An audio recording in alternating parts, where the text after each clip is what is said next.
ಕರ್ನಾಟಕ ರಕ್ಷಣಾ ವೇದಿಕೆ, ಕರ್ನಾಟಕ ಕನ್ನಡ ಕನ್ನಡಿಗ,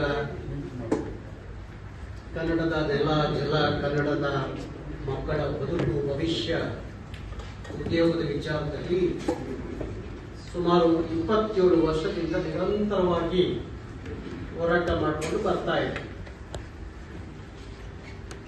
ರಾಜ್ಯ ಸರ್ಕಾರದ ಉದ್ಯಮ ಇರಬಹುದು, ಕೇಂದ್ರ ಸರ್ಕಾರದ ಉದ್ಯಮ ಇರಬಹುದು, ಎಲ್ಲ ಉದ್ಯಮಗಳಲ್ಲಿ ಕರ್ನಾಟಕದ ಮಕ್ಕಳಿಗೆ, ಈ ನೆಲದ ಮಕ್ಕಳಿಗೆ ಉದ್ಯೋಗ ಕೊಡಬೇಕು ಅಂತ ಹೇಳಿ ನಾವು 27 ವರ್ಷಗಳಿಂದ ನಿರಂತರವಾಗಿ ಹೋರಾಟವನ್ನ ಮಾಡಿಕೊಂಡು ಬರ್ತಾ ಇದ್ದೀವಿ. ಭಾರತ ಅನ್ನೋದು ಭಾಷೆಯ ಆಧಾರದ ಮೇಲೆ ರಾಜ್ಯಗಳು ಆಗಿ, ಭಾಷೆ ರಾಜ್ಯಗಳೇ ಭಾರತದ ಒಂದು ಒಕ್ಕೂಟ. ಒಂದು ಹಿಂದಿ ಭಾರತ ಅಲ್ಲ, ಭಾರತ ಹಿಂದಿ ಭಾರತ ಅಲ್ಲ. ಭಾರತ ಅಖಂಡವಾಗಿ ಉಳಿಬೇಕು ಅನ್ನೋದಾದ್ರೆ ಎಲ್ಲ ಭಾಷೆಗಳನ್ನ ಸರಿಸಮಾನವಾಗಿ ತಗೊಂಡು ಹೋದಾಗ ಮಾತ್ರ ಭವಿಷ್ಯದ ಭಾರತ ಉಳಿಯುತ್ತೆ, ಅಖಂಡವಾದ ಭಾರತ ಉಳಿಯುತ್ತೆ, ಒಕ್ಕೂಟದ ಭಾರತ ಉಳಿಯುತ್ತೆ. 1956 ಇಡೀ ದೇಶದಲ್ಲಿ ಭಾಷೆಯ ಆಧಾರದ ಮೇಲೆ ಒಂದೊಂದು ಸ್ಟೇಟ್ ಆಯಿತು. ಆ ಆಧಾರದ ಮೇಲೆ ಒಕ್ಕೂಟದ ಭಾರತ ನಿರ್ಮಾಣ ಆದಂಥದ್ದು. ಈ ದೇಶದಲ್ಲಿ ಯಾವುದೂ ಅಧಿಕೃತವಾದಂತ ರಾಷ್ಟ್ರ ಭಾಷೆ ಅಂತಲೋ ಇಲ್ಲ ಕೇಂದ್ರ ಸರ್ಕಾರದ ಅಧಿಕೃತವಾದ ಭಾಷೆ ಅಂತ ಹೇಳಿ ಅಧಿಕೃತವಾಗಿ ಸಂವಿಧಾನಬದ್ಧವಾಗಿ ಯಾವ ಭಾಷೆಗೂ ಇಲ್ಲಿ ಆದ್ಯತೆ ಕೊಟ್ಟಿಲ್ಲ. ಭಾರತದ 22 ಭಾಷೆಗಳು ಈ ದೇಶದ ಸಂಪರ್ಕ ಭಾಷೆಗಳು ಅಂತ ಹೇಳಿ ತೀರ್ಮಾನವನ್ನ ಮಾಡಿದಂಥದ್ದು. ಇತ್ತೀಚೆಗೆ ಏನಾಗಿದೆ, ಭಾರತ ಸರ್ಕಾರದ ಭಾರಿ ದೊಡ್ಡ ಉದ್ಯಮ ಅದು ರೈಲ್ವೆ ಉದ್ಯಮ. ಭಾರತ ಸರ್ಕಾರದ ಉದ್ಯಮ ದೊಡ್ಡ ಉದ್ಯಮ ಆಗಿರುವಂತಹ ರೈಲ್ವೆ ಇಲಾಖೆಯಲ್ಲಿ ಕೇವಲ ಉತ್ತರ ಭಾರತೀಯರನ್ನೇ ತಂದು ಇಲ್ಲಿ ಎಲ್ಲ ಉದ್ಯೋಗಗಳಿಗೆ ತುಂಬೋದಾದ್ರೆ ಈ ಭಾರತ, ಇಂದಿಯ ಭಾರತ ನಮಗೆ ಅಗತ್ಯ ಇದೆಯಾ ಅಂತ ಹೇಳಿ ನಮ್ಮನ್ನ ಕೆರಳಿಸುತ್ತೆ, ಕೆಣಕುತ್ತೆ, ಪ್ರಚೋದಿಸುತ್ತೆ. ಭಾರತ ಅನ್ನೋದು ಬಹುಭಾಷೆಗಳ, ಬಹು ಸಂಸ್ಕೃತಿಗಳ, ಬಹು ಆಚಾರ ವಿಚಾರಗಳ ಭಾರತವೇ ಹೊರತು ಒಂದು ಹಿಂದಿ ಭಾರತ ಅಲ್ಲ. ಹಾಗಾದ್ರೆ ಕೇವಲ ಉತ್ತರ ಭಾರತೀಯರೇ ಬಂದು ರೈಲ್ವೆ ಇಲಾಖೆಗಳಲ್ಲಿ, ಕೇಂದ್ರ ಸರ್ಕಾರದ ಇಲಾಖೆಗಳಲ್ಲಿ ಕೆಲಸ ಮಾಡೋದಾದ್ರೆ ದಕ್ಷಿಣ ಭಾರತವನ್ನ ಯಾವ ರೀತಿ ಪರಿಗಣಿಸ್ತಾ ಇದ್ದೀರಿ ಭಾರತದೊಳಗಡೆ ಅನ್ನೋದು ನನ್ನ ಒಂದು ಪ್ರಶ್ನೆ.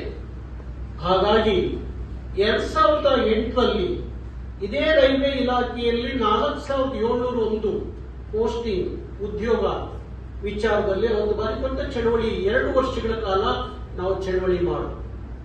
ಇಲ್ಲಿಯ ಯಾವುದೇ ರೈಲ್ವೆಯ ಉದ್ಯೋಗ ಪರೀಕ್ಷೆಗಳನ್ನು ಮಾಡುವಾಗ ಸ್ಥಳೀಯ ಭಾಷೆಗೆ ಆದ್ಯತೆ ಕೊಡಬೇಕು, ರಾಜ್ಯ ಭಾಷೆಗೆ ಆದ್ಯತೆ ಕೊಡಬೇಕು ಅಂತ ಹೇಳಿ 2 ವರ್ಷಗಳ ಕಾಲ ನಾವು ನಿರಂತರ ಹೋರಾಟ ಮಾಡಿ, ಅವತ್ತು ಕೇಂದ್ರದಲ್ಲಿ ರೈಲ್ವೆ ಸಚಿವರಾಗಿದ್ದಂತ ಲಲ್ಲೂ ಪ್ರಸಾದ್ ಯಾದವ್ ಅವತ್ತು ಇಲ್ಲಿ 4701 ಡಿ ಗ್ರೂಪ್ ಉದ್ಯೋಗಕ್ಕೆ ವಿಶೇಷವಾಗಿ ಬಿಹಾರದಿಂದ 3000 ಜನರನ್ನ ಬೆಂಗಳೂರು ಕರ್ಕೊಂಡು ಬಂದರು. 3000 ಜನ ನಮ್ಮ ಹುಬ್ಬಳ್ಳಿ, ಮೈಸೂರು ಮತ್ತು ಬೆಂಗಳೂರು ವಲಯಗಳಲ್ಲಿ ಪರೀಕ್ಷೆ ಮಾಡುವಂಥದ್ದು. ಆಗ ನಾವು ಪರೀಕ್ಷೆ ಮಾಡಲಿಕ್ಕೆ ಬಿಡಲಿಲ್ಲ. ಕನಿಷ್ಠ ಡಿ ಗ್ರೂಪ್ ನಲ್ಲೂ ಕನ್ನಡಿಗರಿಗೆ ಉದ್ಯೋಗ ಸಿಗಲ್ಲ ಅನ್ನೋದಾದ್ರೆ ಮತ್ತೆ ನಾವು ಈ ಭಾರತದ ಪ್ರಜೆಗಳು ಅಂತ ಹೇಳ್ಕೋಬಹುದಾ ಅನ್ನೋ ಪ್ರಶ್ನೆಯನ್ನ ಅವತ್ತು ನಾವು ಮುಂದೆ ಇಟ್ಟಾಗ ಆಗ ಆ ಪರೀಕ್ಷೆ 2 ವರ್ಷ ನಡೆಸಲಿಕ್ಕೆ ಕರ್ನಾಟಕ ರಕ್ಷಣಾ ವೇದಿಕೆ ನಾವು ಬಿಟ್ಟಿರಲಿಲ್ಲ.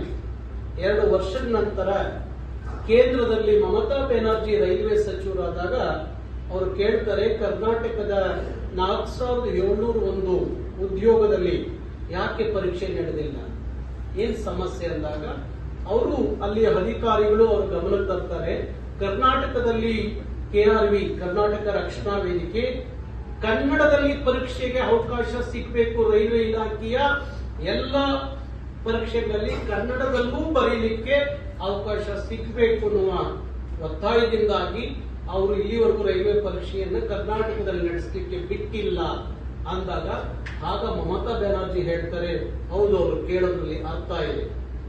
ಯಾಕೆ ಕೇವಲ ಹಿಂದಿಯನ್ನ, ಇನ್ಯಾವುದೋ ಪರಕೀಯ ಇಂಗ್ಲಿಷ್ ಅನ್ನ ನಮ್ಮ ಮಕ್ಕಳು ಅವತ್ತಿನ ಕಾಲಕ್ಕೆ ಡಿ ಗ್ರೂಪ್ 8ನೇ ಕ್ಲಾಸ್ ಪಾಸ್ ಆಗಿರುವಂತ 8th ಸ್ಟ್ಯಾಂಡರ್ಡ್ ಪಾಸ್ ಆಗಿರುವಂತ ಡಿ ಗ್ರೂಪ್ ನ ಪರೀಕ್ಷೆ ಬರೀಲಿಕ್ಕೆ ನೀವು ಹಿಂದಿ ಇಂಗ್ಲಿಷ್ ನ ಪ್ರಶ್ನೆ ಪತ್ರಿಕೆ ಕೊಟ್ರೆ ನಮ್ಮ ಕರ್ನಾಟಕದ ಮಕ್ಕಳು ಯಾಕೆ ಪರೀಕ್ಷೆ ಬರೀತಾರೆ? ಯಾಕೆ ಉದ್ಯೋಗವನ್ನು ಪಡ್ಕೊಳ್ಳಿಕ್ಕೆ ಸಾಧ್ಯ ಆಗುತ್ತೆ? ಯಾಕೆ ಆ ಅನುಕೂಲಗಳು? ಯಾಕೆ ಹಿಂದಿ ಇಂಗ್ಲಿಷ್ ಅಂದ್ರೆ ನಾರ್ತಿಗಳು ಏನು ಉತ್ತರ ಭಾರತೀಯರು ಹೇಳಿದ್ದೀರಿ ನೀವು, ನಿಮಗೆ ಅನುಕೂಲ ಆಗಲಿ ಅಂತ ಹೇಳಿ ಹಿಂದಿ ಇಂಗ್ಲಿಷ್ ನ ಮುಂದೆ ಇಟ್ಕೊಂಡು ಪರೀಕ್ಷೆ ಮಾಡೋದಾದ್ರೆ ನಾವು ಕರ್ನಾಟಕ ರೈಲ್ವೆ ಇಲಾಖೆಯಲ್ಲಿ ಯಾವುದೇ ಪರೀಕ್ಷೆಗಳನ್ನ ನಡೆಸಲಿಕ್ಕೆ ಬಿಡಲ್ಲ ಅನ್ನುವ ಮಾತನ್ನು ಹೇಳಿದಾಗ ಅವತ್ತು ಮಮತಾ ಬ್ಯಾನರ್ಜಿ ಅವರು ಹೇಳ್ತಾರೆ, ಸರಿ ಇದೆ, ಇನ್ನು ಮೇಲೆ ಭಾರತದ ಎಲ್ಲ ರಾಜ್ಯ ಭಾಷೆಗಳಲ್ಲೂ ರೈಲ್ವೆ ಇಲಾಖೆಯ ಪರೀಕ್ಷೆಗಳು ಆಗ್ಬೇಕು ಅಂತ ಆದೇಶ ಮಾಡ್ತಾರೆ. ಅದಾದ ಮೇಲೆ ಡಿ ಗ್ರೂಪ್ 2008ರಲ್ಲಿ 4701 ಉದ್ಯೋಗದಲ್ಲಿ ಕನ್ನಡದಲ್ಲಿ ಪರೀಕ್ಷೆ ಬರೆಯಲಿಕ್ಕೆ ಅವಕಾಶ ಸಿಕ್ಕಿದ್ದಕ್ಕೆ 3800 ಜನ ಕನ್ನಡಿಗರು ಡಿ ಗ್ರೂಪಿಗೆ ಆಯ್ಕೆ ಆಗ್ತಾರೆ. ಹೀಗೆ ನಡ್ಕೊಂಡು ಬರ್ತಿದ್ದಂತ ಇತ್ತೀಚಿನ ವರ್ಷಗಳಲ್ಲಿ ಮತ್ತೆ ಶುರುವಾಯಿತು ಹಿಂದಿ ಇಂಗ್ಲಿಷ್ ನಲ್ಲಿ ಪರೀಕ್ಷೆ ಬರೆಯಲಿಕ್ಕೆ. ಇತ್ತೀಚೆಗೆ 8 ಪರೀಕ್ಷೆಗಳು ನಡೆದಿದೆ. 8 ಪರೀಕ್ಷೆ ಪ್ರಶ್ನೆ ಪತ್ರಿಕೆ ನನಗೆ ತಲುಪಿದೆ. ಆ 8 ಪ್ರಶ್ನೆ ಪತ್ರಿಕೆಯು ಬರೀ ಹಿಂದಿ ಇಂಗ್ಲಿಷ್ ಇದೆ ಹೊರತು ಎಲ್ಲೂ ಕನ್ನಡಕ್ಕೆ ಆದ್ಯತೆ ಇಲ್ಲ. ಕೇಂದ್ರ ಸರ್ಕಾರದ ಉದ್ಯಮಗಳಲ್ಲಿ ಇಲಾಖೆಗಳಲ್ಲಿ ಏನು ನಾವು ಪ್ರಶ್ನೆ ಮಾಡಿದ್ದು ಹಿಂದೆಲ್ಲ ತ್ರಿಭಾಷಾ ಸೂತ್ರ ಅನುಷ್ಠಾನಗೊಳಿಸಬೇಕು ಅಂದಾಗ ಕೇಂದ್ರ ಸರ್ಕಾರದ ಇಲಾಖೆಯಲ್ಲಿ ತ್ರಿಭಾಷಾ ಸೂತ್ರ ಅನುಷ್ಠಾನಕ್ಕೆ ಬಂದಂಥದ್ದು. ತ್ರಿಭಾಷಾ ಅಂದ್ರೆ ಯಾವುದು? ಕನ್ನಡ, ಇಂಗ್ಲಿಷು ತಪ್ಪಿದ ಹಿಂದಿಯನ್ನ ಬಳಸ್ಕೋಬಹುದು ಅನ್ನೋದು ಅವತ್ತು ಒಪ್ಕೊಂಡಂಥದ್ದು. ಅದಾದ ನಂತರ ಕರ್ನಾಟಕವನ್ನು ಹೊರತುಪಡಿಸಿ ಬೇರೆ ಸ್ಟೇಟ್ಗಳಲ್ಲಿ ದ್ವಿಭಾಷಾ ಸೂತ್ರ ಜಾರಿ ತಂದು. ದ್ವಿಭಾಷಾ ಸೂತ್ರ ಜಾರಿ ತಂದಿದ್ದೇನು? ಮಹಾರಾಷ್ಟ್ರದಲ್ಲಿ ಮರಾಠಿ ಇಂಗ್ಲಿಷ್ ನಲ್ಲಿ ಪರೀಕ್ಷೆ ಬರೆಯಬಹುದು, ಆಂಧ್ರದಲ್ಲಿ ತೆಲುಗು ಮತ್ತು ಇಂಗ್ಲಿಷ್ ನಲ್ಲಿ ಪರೀಕ್ಷೆ ಬರೆಯಬಹುದು, ತಮಿಳುನಾಡಲ್ಲಿ ತಮಿಳು ಮತ್ತು ಇಂಗ್ಲಿಷ್ ನಲ್ಲಿ ಬರೀಬಹುದು ಹೊರತು ಅಲ್ಲೆಲ್ಲೂ ಹಿಂದಿಗೆ ಅವಕಾಶ ಕೊಡಲಿಲ್ಲ. ಆಗಿರುವಾಗ ಈಗ ಇಚ್ಛಿತಿಗೆ ಬಹುಶಃ 11 ಇರ್ಬೋದು, ಡಿಸೆಂಬರ್ 11 ಒಂದು ಅಧಿಸೂಚನೆ ರೈಲ್ವೆ ಇಲಾಖೆ ಹೊರಗಡೆ ಬಂತು. ಆ ಸಂದರ್ಭದಲ್ಲಿ ಮೈಸೂರಿನಲ್ಲಿ ತ್ರಿಭಾಷಾ ಸೂತ್ರ ಅಂದ್ರೆ ಕನ್ನಡವನ್ನ ಪರೀಕ್ಷೆ ಬರಿಬಹುದು, ಹುಬ್ಬಳ್ಳಿಯಲ್ಲಿ ತ್ರಿಭಾಷಾ ಸೂತ್ರ ಕನ್ನಡ ಬರಿಬಹುದು, ಆದ್ರೆ ಬೆಂಗಳೂರಿನಲ್ಲಿ ಹಾಕಿ ಕನ್ನಡ ಬರೀಲಿಕ್ಕೆ ಅವಕಾಶ ಇಲ್ಲ. ಈ ತಾರತಮ್ಯವನ್ನ ಕರ್ನಾಟಕದಲ್ಲೇ ನೀವು ಮಾಡೋದಾದ್ರೆ ಪ್ರಾದೇಶಿಕವಾದಂತ ಘರ್ಷಣೆಗೆ ನೀವು ಅವಕಾಶ ಮಾಡಿಕೊಡ್ತಾ ಇದ್ದೀರಿ. ಭಾರತ ಒಕ್ಕೂಟವನ್ನು ಒಡೆಯುವ ತಂತ್ರ ಕುತಂತ್ರವನ್ನ ಮಾಡ್ತಾ ಇದ್ದೀರಿ ಹಿಂದಿ ರಾಜ್ಯದಿಂದ ಬಂದಂತ ಅಧಿಕಾರಿಗಳು ಅನ್ನೋದು ನಮ್ಮನ್ನ ಕನ್ನಡಿಗರನ್ನ ಕಾಡುವಂತ ಪ್ರಶ್ನೆ. ಹಾಗಾಗಿ ನಿಮ್ಮ ಯಾವುದೇ ರೈಲ್ವೆ ಇಲಾಖೆಗಳು ಪರೀಕ್ಷೆ ಆಗಬೇಕು ಅನ್ನೋದಾದ್ರೆ ಕನ್ನಡದಲ್ಲೂ ಪ್ರಶ್ನಾ ಪತ್ರಿಕೆ ಇದ್ದಾಗ ಮಾತ್ರ ನಿಮ್ಮ ರೈಲ್ವೆ ಇಲಾಖೆಯನ್ನ ಪರೀಕ್ಷೆ ಬರೀಲಿಕ್ಕೆ ಅವಕಾಶ ಕೊಡ್ತೀವಿ.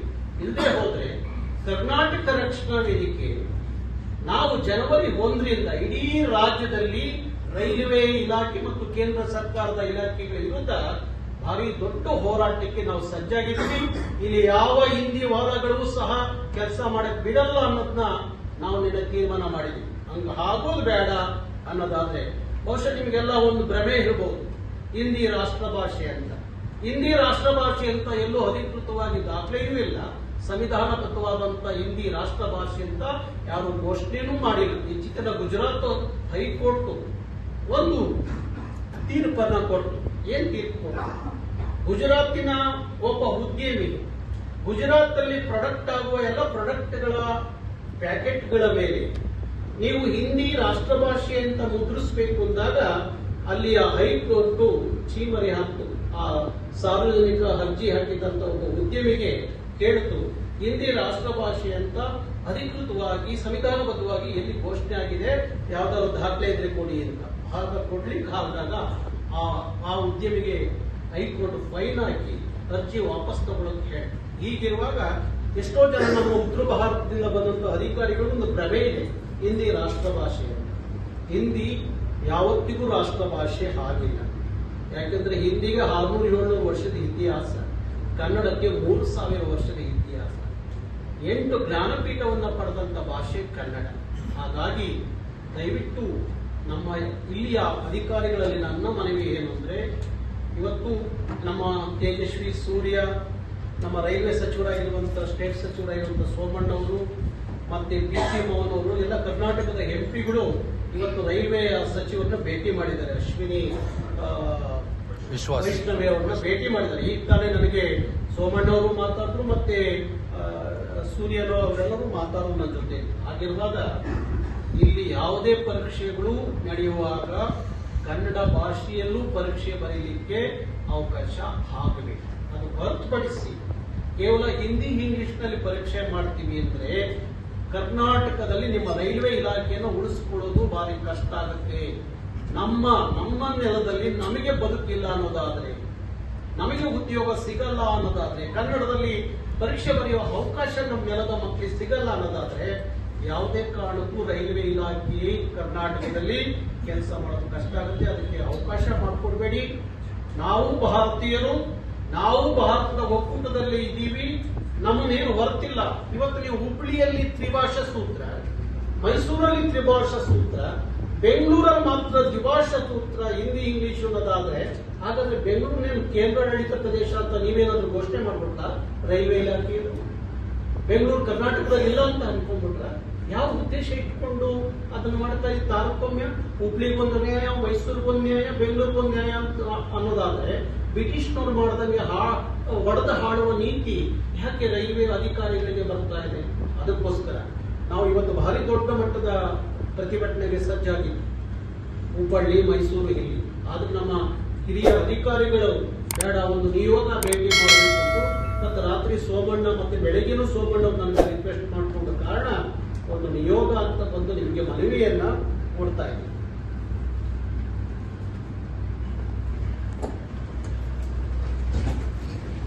ಲೇಟೆಸ್ಟ್ ಹಾಗೂ ಇಂಟ್ರೆಸ್ಟಿಂಗ್ ಸುದ್ದಿಗಳಿಗಾಗಿ ಬಾಸ್ ಟಿವಿ ಕನ್ನಡ ಚಾನೆಲ್ನ ಸಬ್ಸ್ಕ್ರೈಬ್ ಮಾಡಿ. ಹಾಗೆಯೇ ಬೆಲ್ ಐಕಾನ್ ಪ್ರೆಸ್ ಮಾಡಿ. ಇದರ ಜೊತೆಗೆ ಫೇಸ್ಬುಕ್, ಇನ್ಸ್ಟಾಗ್ರಾಮ್, ಎಕ್ಸ್ನಲ್ಲೂ ಮಿಸ್ ಮಾಡದೆ ಫಾಲೋ ಮಾಡಿ.